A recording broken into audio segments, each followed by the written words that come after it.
Why would you use a virtual instrument bass guitar? Today I want to find out the answer to that question and learn more about this concept by using the new Shinzbass virtual bass guitar by Submission Audio. Let's dive in and start right away with a demo. Check it out.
Cool!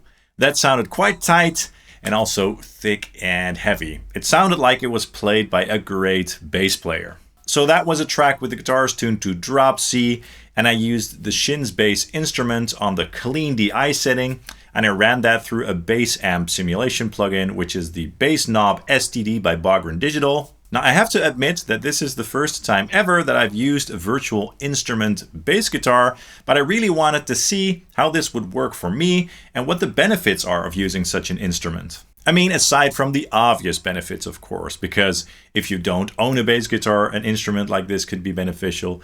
If you can't play the bass, or if you don't own a good bass, all that stuff is quite obvious, of course, but there definitely are more benefits that we're going to explore in this video. So this instrument, which is loaded into Kontakt by Native Instruments, is kind of like a signature bass guitar instrument from Nick Shins, who plays bass for Job for a Cowboy and Havoc. And this instrument is based on a Warwick Dolphin bass guitar. Those are beautiful, beautiful bass guitars. And it's played and sampled with fingers, so you get that authentic finger-played bass guitar sound. It's a very versatile instrument. You can use it for any genre you like, for pop, funk, jazz, but it works really well for all the heavy stuff, the metal and the technical stuff, and it does have all the low notes. And another cool thing is that you get access to the clean DI tracks or processed distorted sounds, for example. Now I looked up the Warwick Dolphin basses and they are quite expensive, so they aren't really easy to access for just anybody.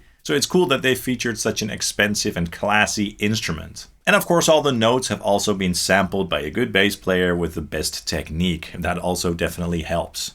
Also, it was sampled with fresh strings and perfect intonation, so all the notes will be in tune all the time, and that's definitely not something that will happen when you're tracking your own bass parts. Intonation is a key thing when you're recording your bass parts, and all of that, you don't really have to worry about that stuff with this virtual instrument. Now, one thing that's also really cool about this instrument is that you get access to the super low notes. And some of those notes are impossible to obtain with a real bass guitar. At least it has been impossible for me with my own bass guitars. And this instrument goes as low as C0, which is almost an octave below a standard B on a 5-string bass. Okay, so that's low. I could even use this with my 9-string guitar, which I've tuned to C#. So it's cool that you have access to those super low notes if you need them. Again, that would be impossible to pull off for me with my own bass guitars. Literally impossible. Let's take a quick listen to some of those super low notes, going from the low C0 up to the standard B, so the low B on a 5-string bass. Check it out.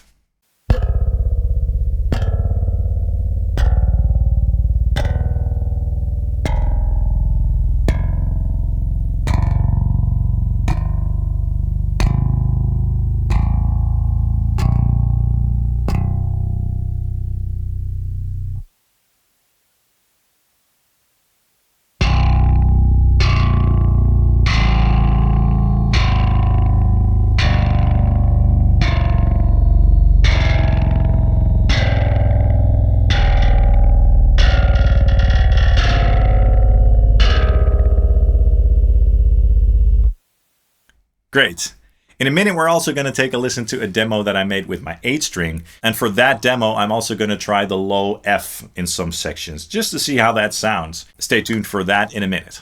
Now, as I mentioned earlier, another benefit from this sample pack is that you get access to the DI tracks, as well as processed or amped sounds. So sounds with distortion, for example, that are just ready to go in a mix right away. So again, in the intro, I used the DI tracks running through a bass amp sim, but you could also just use the built-in amp and distortion simulation, which I'm going to do in the next demo, the 8-string demo. Now, the processed sounds have some simple controls to dial in the sound to your taste, like a gain control, a compression control, a tone control, stuff like that. So let's just play around with those controls a little bit and mess with all the settings, just so you guys can get an idea of the sounds that you can achieve with this instrument. Check it out.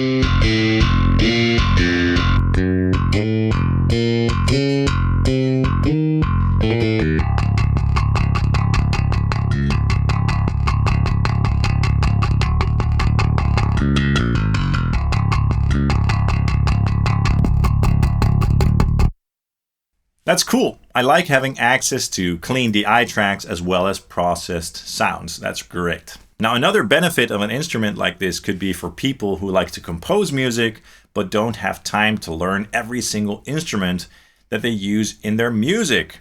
I mean, when you use an instrument like this, you don't have to learn the bass guitar for months and years. You can just load up this instrument and start creating music right away. And for composers and people who write music, that's a huge benefit. So even if you can't play the bass guitar at all, you can just use this and it will sound awesome. Now, I programmed all the bass parts for my demos in this video in the piano roll editor in Cubase 13 Pro, but you can also program the parts in Guitar Pro, for example, export the MIDI from there and use that, or play them by hand on your MIDI keyboard. Okay, I want to take a listen to another demo right now. Like I said, with my 8-string guitar, my Ibanez M80M Meshuggah 8-string, which is tuned to F. That's quite low, obviously. And usually, when I play my bass guitar parts for that guitar, I stay in the same octave. But this time, I want to try some sections an octave lower, since we now have access to those low notes. I just want to see how that sounds. This time, I'm not going to use the clean DI tracks, but I'm going to use the pre-processed sounds for a nice and distorted and clear tone, which is great for metal, obviously. And in the previous demo, I used some hammer on and pull off articulations, but this time I also want to experiment a little bit with some slides here and there. Okay, let's take a listen.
All right, that was cool. In terms of the tone, the bass cut through very nicely, so the processed sounds have a nice sort of gnarly mid-range going on, which works really well in a mix.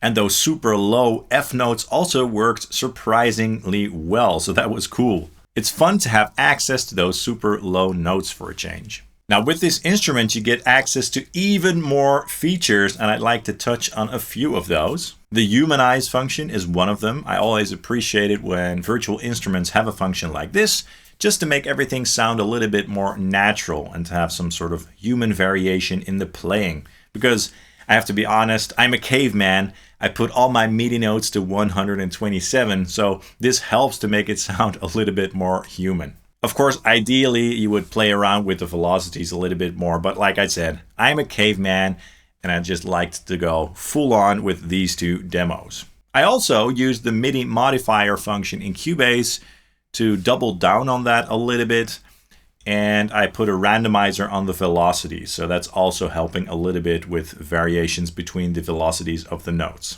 So the Humanize function is really cool and really handy. Now this instrument also has various articulations that you can access through the key switches. Stuff like dead notes, harmonics, muted notes, tapping, slides, hammer-ons, pull-off, and all that stuff. Let's take a listen to a few of them.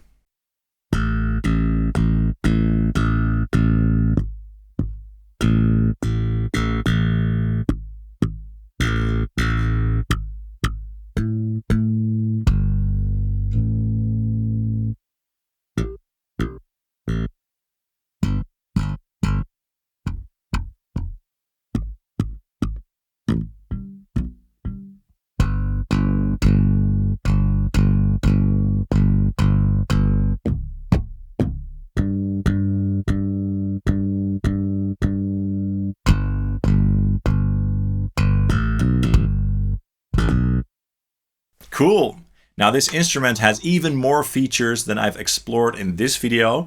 If you're interested, I would recommend checking it out on the Submission Audio website, just so you can learn more about what's possible with an instrument like this and to see how it might work in your own personal workflow. I really enjoyed working with Shinzbass, and I can see why people would use an instrument like this as opposed to using a real bass guitar. In the end, it's just a tool to create music with, and I think that it can be a very, very handy tool to have in your arsenal. That's all for this video. I hope you enjoyed it and that you found it useful.